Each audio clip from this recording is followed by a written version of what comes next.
በማቴዎስ ወንጌል ምዕራፍ 26 ከቁጥር 1 ጀምሮ እንዲህ ተጽፎ እናገኛለን። ጌታችን ኢየሱስም እነዚያን ቃሎች ሁሉ በፈጸመ ጊዜ ለደቀ መዛሙርቱ ከሁለት ቀን በኋላ ፋሲካ እንዲሆን ታውቃላችሁ፣ የሰው ልጅም ሊሰቀል ተላልፎ ይሰጣል አላቸው። በዚያ ጊዜ የካህናት አለቆች፣ የሕዝብ ሽማግሌዎችም ቀያፋ የሚባለው በሊቃነ ካህናቱ ግቢ ውስጥ ተሰበሰቡ። ኢየሱስንም በተንኮል ሊያስይዙት ሊገድሉትም ተማከሩ። ነገር ግን በሕዝቡ ዘንድ ሁከት እንዳይነሳ በበዓል ቀን አይሁን አሉ። ኢየሱስም በቢታንያ በለምጻሙ በስምዖን ቤት ሳለ አንዲት ሴት ዋዳው እጅግ የበዛ ሽቶ የመላው የአልባስጥሮስ ብልቃጥ ይዛ ወደ እርሱ ቀረበች። በማዕዱም ተቀምጦ ሳለ በራሱ ላይ አፈሰሰችው። ደቀ መዛሙርቱም ይህን አይተው ተቆጡና ይህ ጥፋት ለምንድን ነው? ይህ በብዙ ዋጋ ተሽጦ ለድሆች ሊሰጥ ይቻል ነበር አሉ። ኢየሱስም ይህን አውቆ እንዲህ አላቸው፣ መልካም ስራን ሰርታለችና ሴቲቱን ስለምን ታደክሟታላችሁ? ድሆችን ሁልጊዜ ከእናንተ ጋር ይኖራሉ፣ እኔ ግን ሁልጊዜ ከእናንተ ጋር አልኖርም። እርሷ ይህን ሽቱ በሰውነቴ ላይ አፍሳ ለመቃብር ያደረገች። እውነት እላችኋለሁ ይህ ወንጌል በዓለም ሁሉ በማናቸውም ስፍራ በሚሰበክበት እርሷ ያደረገችው ደግሞ ለእርሷ መታሰቢያ እንዲሆን ይነገራል። በዚያም ጊዜ የአስቆሮቱ ይሁዳ የሚባለው ከ12ቱ አንዱ ወደ ካህናት አለቆች ሄዶ ምን ልትሰጡኝ ትወዳላችሁ? እኔም አሳልፌ እሰጣችኋለሁ። እነርሱም 30 ብር መዘኑለት። ከዚያ ሰዓት ጀምሮ አሳልፎ ሊሰጠው ምቹ ጊዜን ይሻ ነበረ።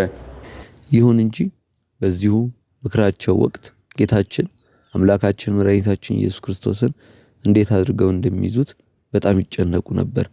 ምክንያቱም ደግሞ ወቅቱ የፋሲካ በዓላቸውን የሚያከብሩበት ወቅት በመሆኑ በጌታችን ትምህርት የተማረኩ ብዙ ሕዝብ ትምህርቱን ያደንቁ ስለነበረ ሁከት እንዳይፈጠር ከመፍራታቸው የተነሳ ነው።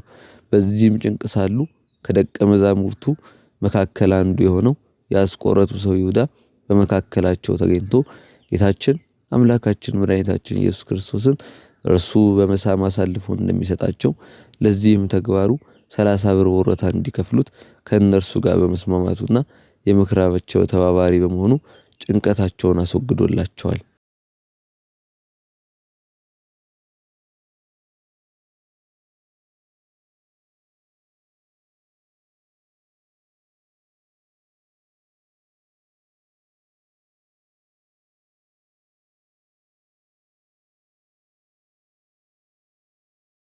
ዕለተ ረቡዕ ይቺ ቀን ለቅድስት ቤተክርስቲያናችን አስተምሮ ምክረ አይሁድ ወይም የአይሁድ የምክር ቀን እንዲሁም ደግሞ የመልካም መዓዛ ቀን አንድም ደግሞ የእንባ ቀን ተብላ ትጠራለች። ይህች ዕለት የአይሁድ ሊቃነ ካህናት ጸሐፍት ፈሪሳውያን ጌታችን መድኃኒታችን ኢየሱስ ክርስቶስን እንዴት መያዝ እንዳለባቸው ምክር የመከሩበት ምክራቸውን የሚያጸኑበትና ሰቅለው ይገድሉት ዘንድ የወሰኑበት ቀን በመሆኗ የአይሁድ የምክር ቀን ተብላ ትጠራለች።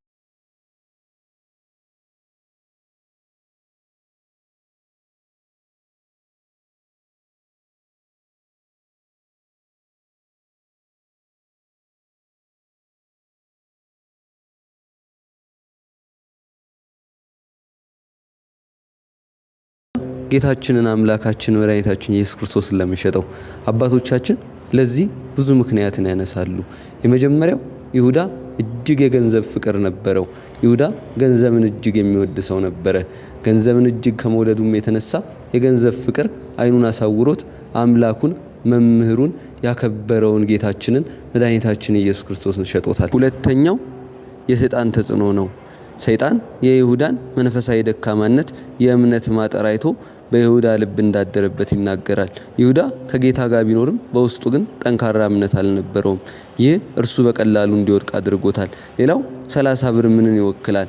30 ብር በዚያ ዘመን ዝቅተኛ ዋጋ ነበር፣ የባሪያ ዋጋ ነበር። ጌታችን አምላካችን መድኃኒታችን ኢየሱስ ክርስቶስም የሰውን ልጅ ለማዳን እንደ ባሪያ በ30 ብር መሸጡን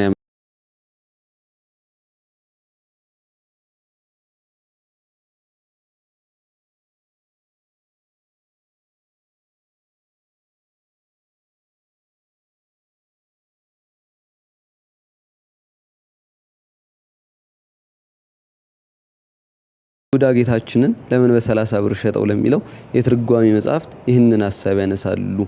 በመጽሐፍ ቅዱስ እንደተጠቀሰው ማርያምን ተፍረት ያመጣችው ሽቶ ቢሸጥና ለድሆች ቢከፋፈል ብሎ ሐሳብ ያቀረበው ራሱ ይሁዳ እንደነበረ ይህም ለድሆች አስቦ ሳይሆን ከሐዋርያት መካከል ጌታችን አምላካችን መድኃኒታችን ኢየሱስ ክርስቶስ የገንዘብ ያዥ ያደረገው እርሱን ነበር።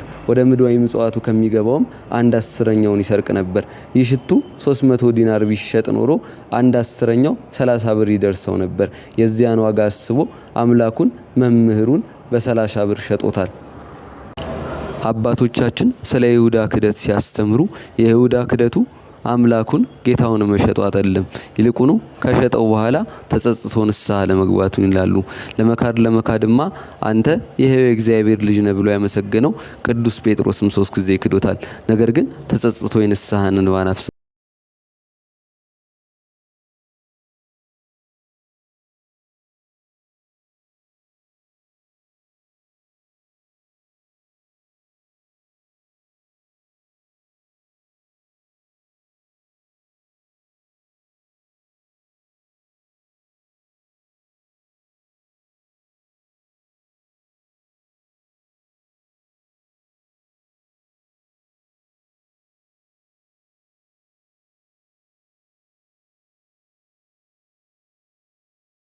ይቆየን።